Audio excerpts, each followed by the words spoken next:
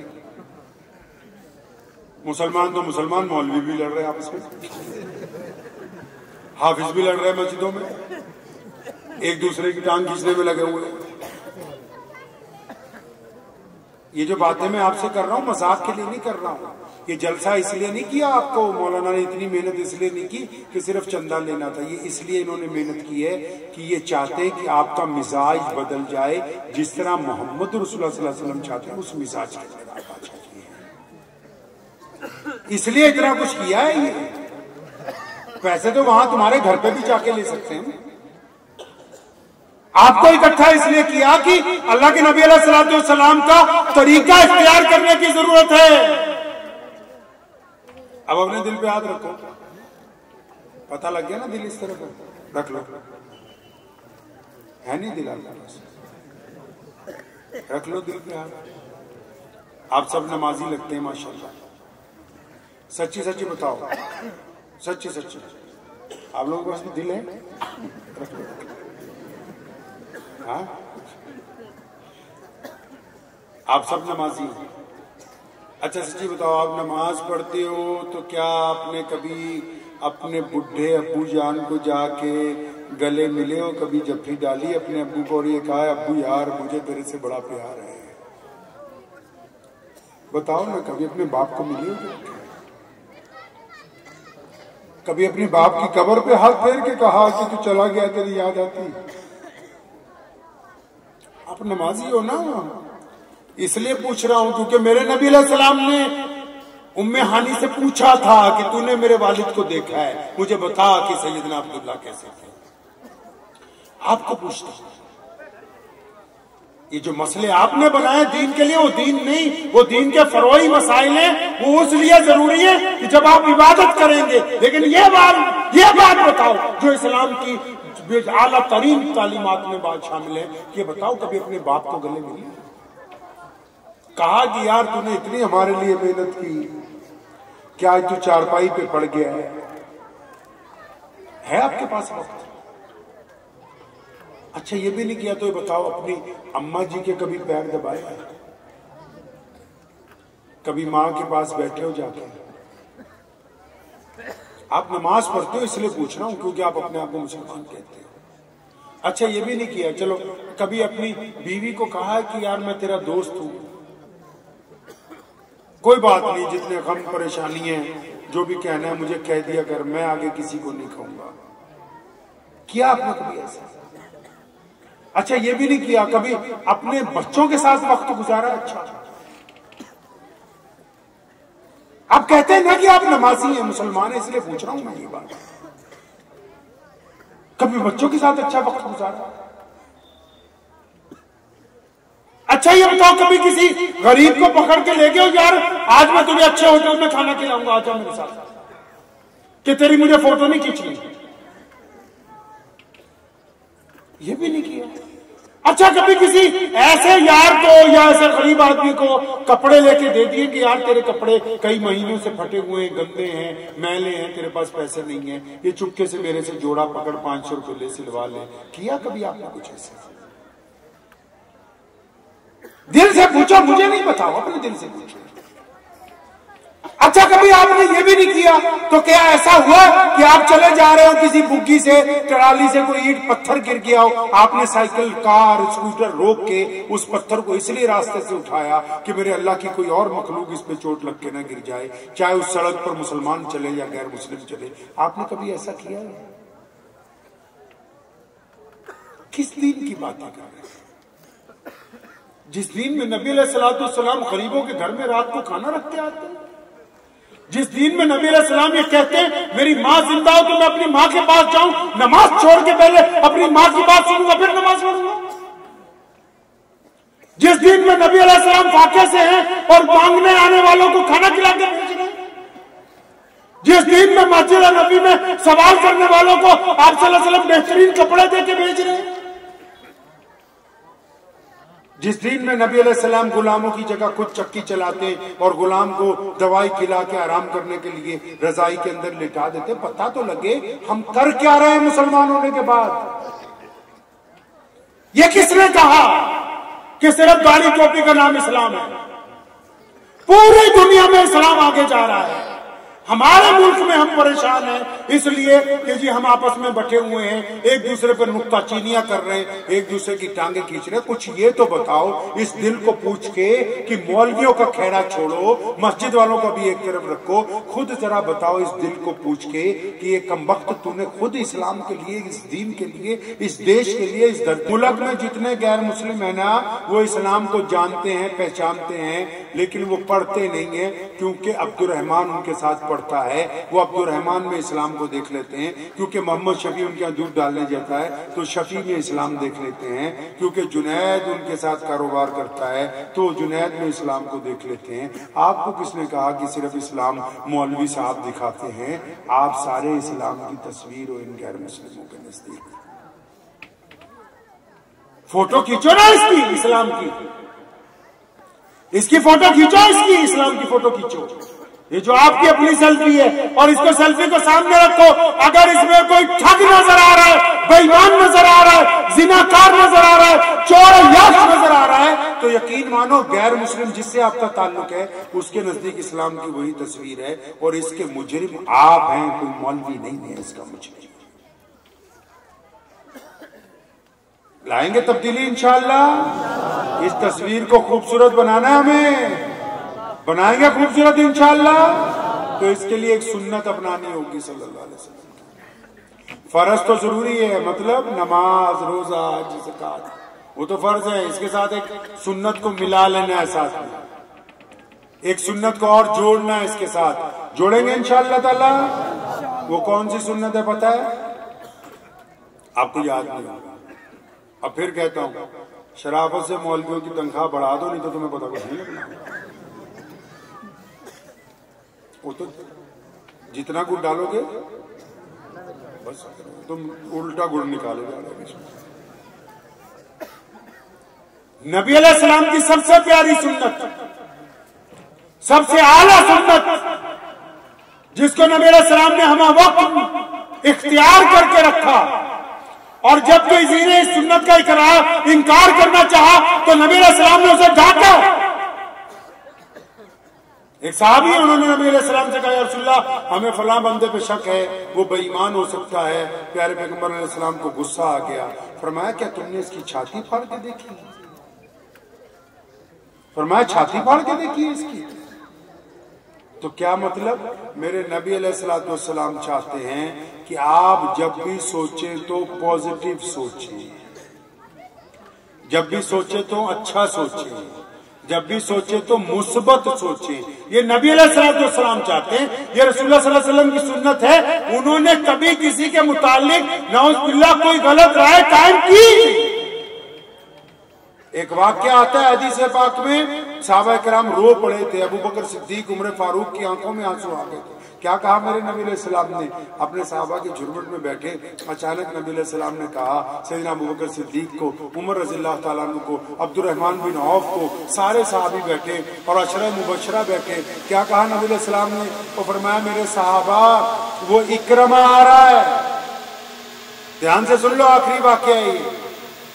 فرمایا اکرمہ آ رہا ہے۔ اکرمہ کون بھائی؟ ابو جہل کا بیٹا۔ ابو جہل کون؟ جس کے بارے میں نبی علیہ السلام نے کہا کہ ہر امت میں فرعون ہوتا ہے، میری امت کا فرعون ابو جہل ہے۔ اس نے اتنی تکلیف پہنچائی جتنی فرعون نے موسیٰ علیہ السلام کو نہیں دی، اتنی تکلیف پہنچائی۔ ادھر صحابہ کو کیا کہہ رہے ہیں؟ یہ میرے صحابہ، وہ ابو اکرمہ آ رہا ہے۔ صحابہ حیران کہ اسلام کے سب سے بڑے دشمن کا بیٹا جو خود اسلام کے خلاف جنگوں میں شامل رہا ہو، تو نبی علیہ السلام کیا کہنے لگے؟ فرمایا اکرمہ آ رہا ہے۔ جی یا رسول اللہ اکرمہ آ رہا ہے، کیا ہوا؟ فرمایا کوئی اس کو اس کے باپ کا نام لے کے تانا نہ مارنا، یار وہ کلمہ پڑھنے کی نیت سے آ رہا ہے۔ جس نے ظلم کی انتہا کی ہو اس کے متعلق اتنی پوزیٹیو رائے ہے نبی علیہ السلام کی کہ سمجھا رہے ہیں کہ تانا مت مارنا،